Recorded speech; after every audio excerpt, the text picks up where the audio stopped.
para crescer.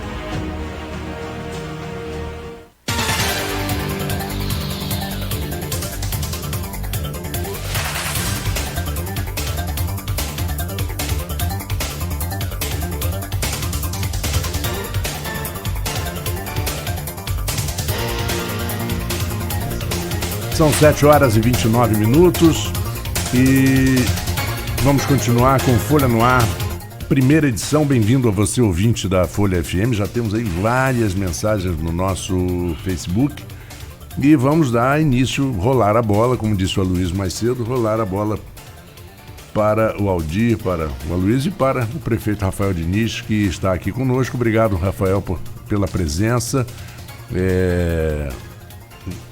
Você vai fazer parte muito breve, aliás já faz, né? Da Rádio Continental, faz parte dos móveis e utensílios da empresa. O seu primeiro programa de rádio, primeiro e único, na verdade, né? Foi na Rádio Continental. Alô Campos, exatamente. Todo sábado. Isso. Era lá no outro estúdio. Mas vamos lá. Mas, Rafael, eu rolei a bola aí no bloco anterior. Essa coisa aí você ouviu do PSC, né? Deve ser o destino do ex-candidato a deputado federal Marcelo Merda. Ele me confirmou. Tem hoje, sexta-feira, uma reunião de tarde na capital, da qual deve participar o governador Wilson Witzel, Bruno Dauari, o presidente estadual e municipal do partido, para discutir 2020, né? E Mérida, eu falei com ele falou que se ressentia daquela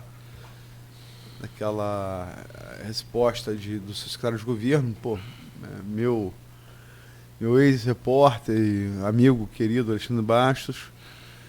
E Bastos, logicamente que você, quando tem que ouvir, jornalista, se você ouve a crítica a alguém, você tem que ouvir a pessoa que é criticada. E Bastos reafirmou tudo que ele havia dito. Como é que você vê essa questão? Bom dia, Aloysio. Bom dia, Aloysio. Bom dia, Marco Antônio, Aldir. Aqui presentes também Beto, Ícaro, Tiago. Bom dia a todos os ouvintes do Folha FM. É um prazer mais uma vez estar aqui com vocês nesta manhã de sexta-feira. Prazer muito grande estar participando do programa mais uma vez. Tive a honra, de participar do primeiro programa. Inaugurar aqui. Marco Antônio lembrou muito bem que agora, da minha alegria quando eu participava, tinha aqui o nosso programa Alô Campos, todo sábado pela manhã. Foram aproximadamente quase 3 anos de programa. Então, uma lembrança bacana no outro estúdio, exatamente no outro estúdio.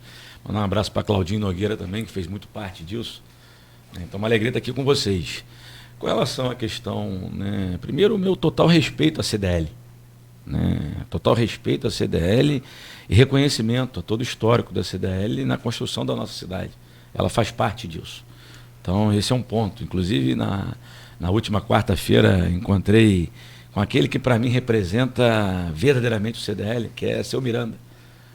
Entra presidente, sai presidente. Se você conversar com qualquer cidadão que tem envolvimento, Aldir, com a CDL, você vai ver Miranda é a verdadeira representação da CDL, por todo o amor, por toda a dedicação àquela casa. E reafirmei isso para ele lá, quando estive com ele na passagem de comando na Polícia Militar, quando sai o Coronel Ibiapina e entra o Coronel Henriques.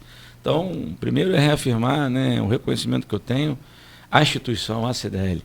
E outra coisa é a gente entender e saber separar, com muito respeito, que a CDL é composta por pessoas. Como hoje eu estou à frente da Prefeitura e tantos outros prefeitos já estiveram à frente da Prefeitura, a CDL já teve vários presidentes, hoje tem um presidente, e naquele momento, quando houve uma manifestação... Orlando, Portugal. Quando houve uma manifestação da CDL com relação ao governo, houve uma resposta do nosso secretário, o Alexandre Bastos, uma resposta firme, mas no direito dele, não em resposta à CDL, mas em resposta ao próprio Orlando Portugal, que, na minha opinião, misturou as questões. Misturou as questões, então utilizando... Você concorda com o Alexandre? Utilizando da instituição CDL, que tem que ter o respeito de todo mundo por todo o seu histórico, para movimentos políticos, uma vez que ele já foi secretário do governo passado. Então, a gente tem que saber respeitar. Mas isso não pode fazer com que misture a nossa relação, né? Prefeitura com a CDL, que sempre vai ter com respeito, enquanto eu for prefeito, num debate responsável, na busca do desenvolvimento, especialmente desenvolvimento econômico da nossa cidade. E quanto ao Marcelo Mérida, pessoa porque eu tenho um grande respeito também, né? Tive com ele a última vez, foi na feijoada da própria Folha, tive com ele, com a esposa dele, uma família muito querida, ele era muito amigo do meu pai também, né? Acho que ele está no direito dele de buscar um novo partido, né? Se ele tem o desejo dele para 2020, como qualquer pessoa pode ter o seu desejo para 2020, e que todo mundo se coloque, né? Mas eu acho que no momento oportuno também. Eu acho que a nossa cidade hoje precisa de um debate mais amplo sobre o momento que ela vive e não propriamente sobre o que vai viver lá na frente. Eu acho que esse é um dos grandes erros da nossa cidade, quando a gente sempre antecipa o pleito, por óbvio, né?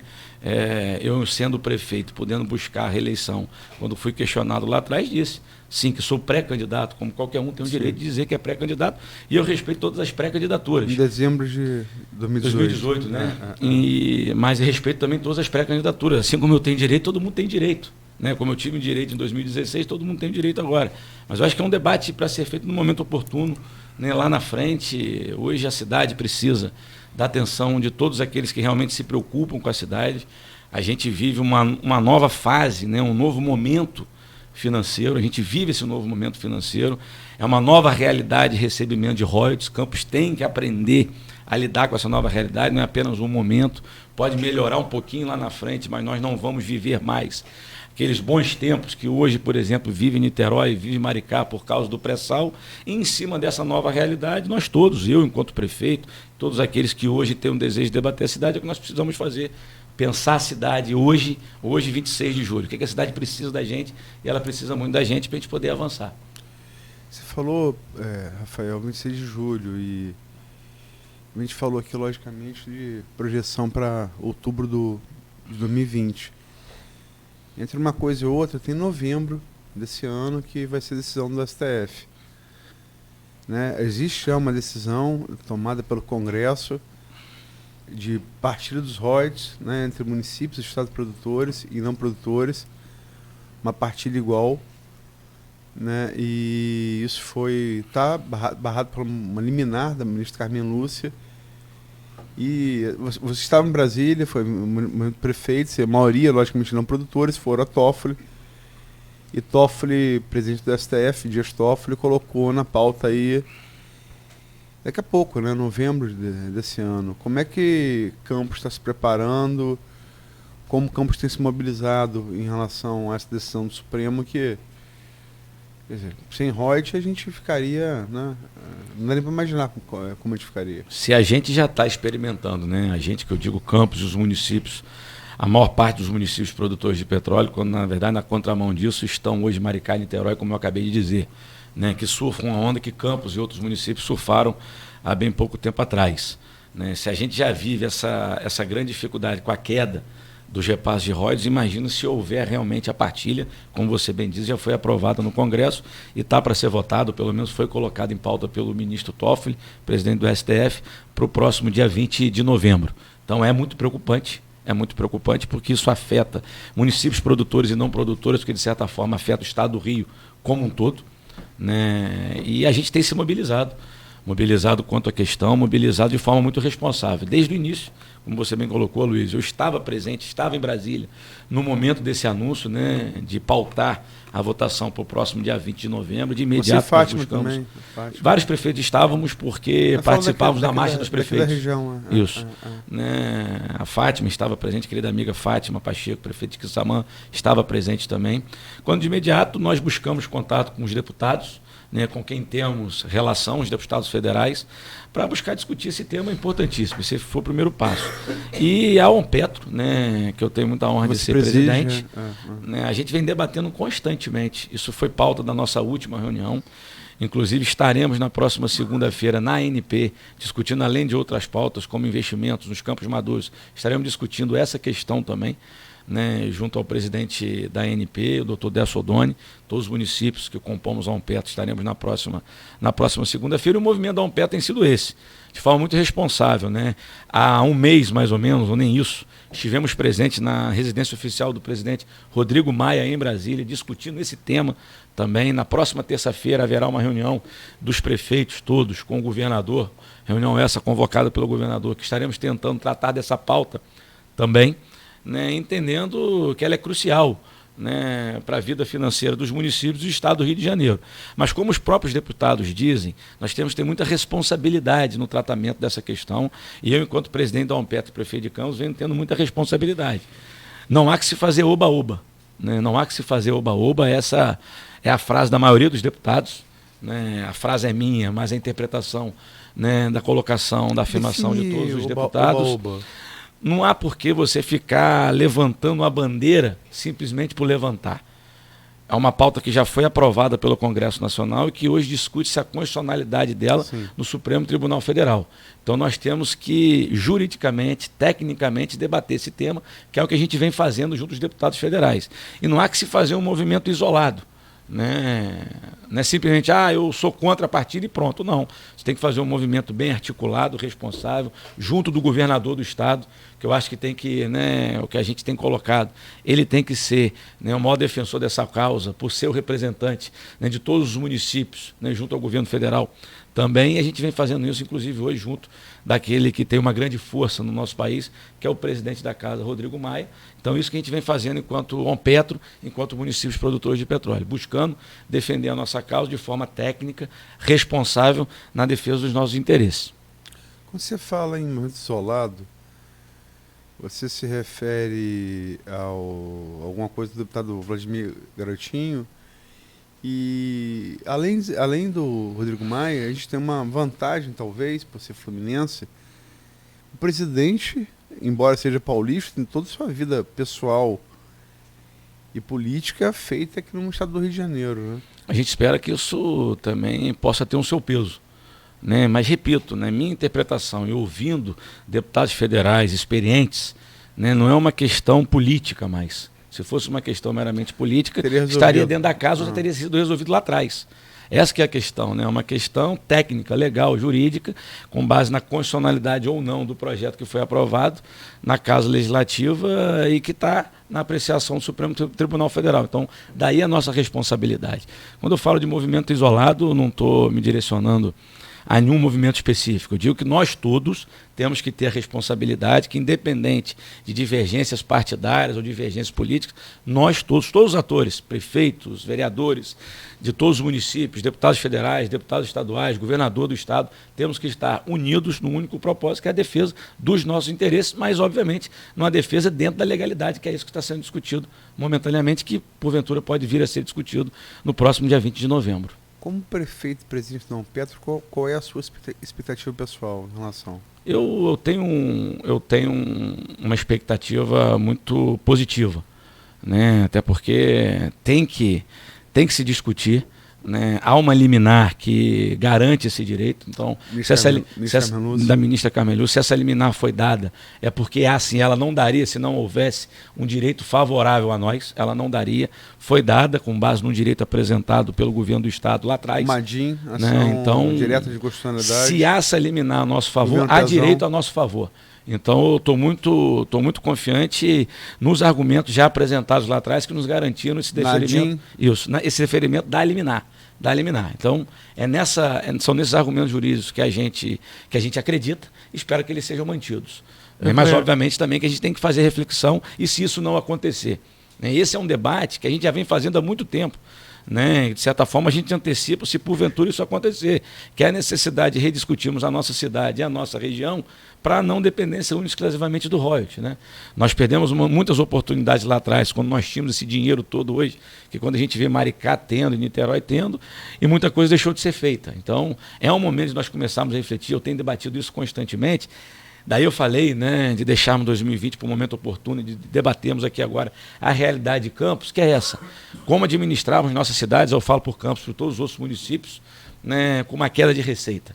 Como administrar a mesma cidade que já foi acostumada com 3 bi, né, quando hoje a gente já vê uma arrecadação de menos aproximadamente 70 milhões de reais só nos 6 primeiros anos de 2019, comparado ao ano de 2018. É nessa realidade que a gente tem, né, é a essa realidade que a gente tem que se habituar, é com ela que a gente tem que trabalhar e tomar as ações, que a gente precisa tomar as ações, porque, né, por mais que tenha essa possível votação no dia 20 de novembro, por mais que venha 2020 lá na frente, e hoje, 26 de julho de 2019, o que nós estamos fazendo pela nossa cidade, pela nossa região?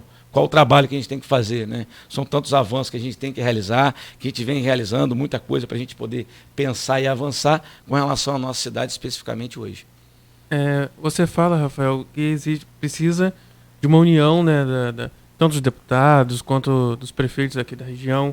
Você, como presidente da Umpetro, tem visto essa união?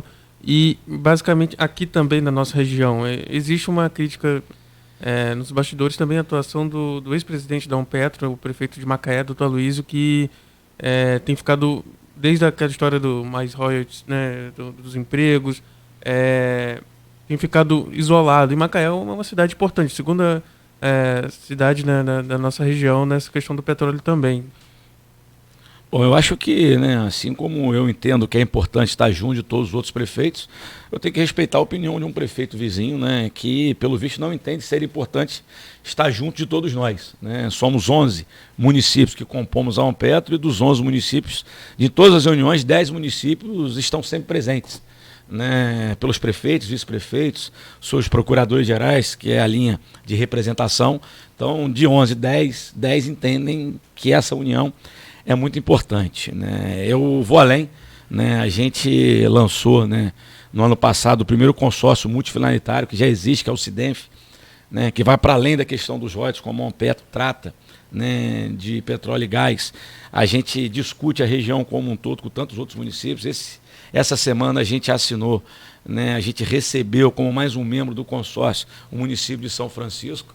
Não dá mais para a gente pensar de forma individual, né? E quando a gente se une, isso tem acontecido muito entre os municípios. Uma frase muito bacana dos prefeitos e das prefeitas dos municípios vizinhos é que Campos não se coloca mais como o melhor de todos, né? Isso eu acredito a minha postura. Campos não pode se colocar acima dos municípios. Campos tem que se colocar como um grande município que tem que estar apoiando todos os outros municípios, independente de tamanho. E essa é a realidade de Campos hoje, por isso que a gente consegue construir toda essa unidade, tanto na Umpetro quanto no SIDENF, entendendo que o município de Campos, por ser o maior da nossa região, né, o maior do interior do estado, ele tem a sua grande importância, mas tem que entender a importância também de um município que é menor territorialmente, que é menor em termos de população, mas que é tão importante para esse debate regional. A gente está aí hoje com o município de São João da Barra, por exemplo, que é um município menor em termos de território, de população, mas que tem uma grandeza, uma grandeza enorme com relação ao Porto do Açu, né, que é um grande caminho de transformação para todos os outros municípios. Daí esse diálogo permanente entre nós prefeitos, que existe e que é muito saudável e importante para alcançarmos os nossos objetivos. E também na semana passada você assinou o decreto, né, de contingenciamento das verbas do petróleo, né, dos royalties do petróleo. O secretário de Gestão Pública, André Oliveira, tem falado para trabalhar também com os servidores, né, porque gera corte de férias, licença-prêmio. E queria saber de você, Rafael, como que vocês chegaram a essa análise, que é uma medida drástica, né? Eu imagino que não tenha sido fácil, mas como vocês chegaram a essa conclusão da necessidade desse decreto? Eu pediria que o Rafael respondesse essa pergunta logo depois do intervalo. Fazer um intervalo pequenininho, né? Você faz dá um replay da pergunta, daqui a pouquinho a gente volta com Folha no Ar, primeira edição. 2019 inicia um novo ciclo para a nova Canabras.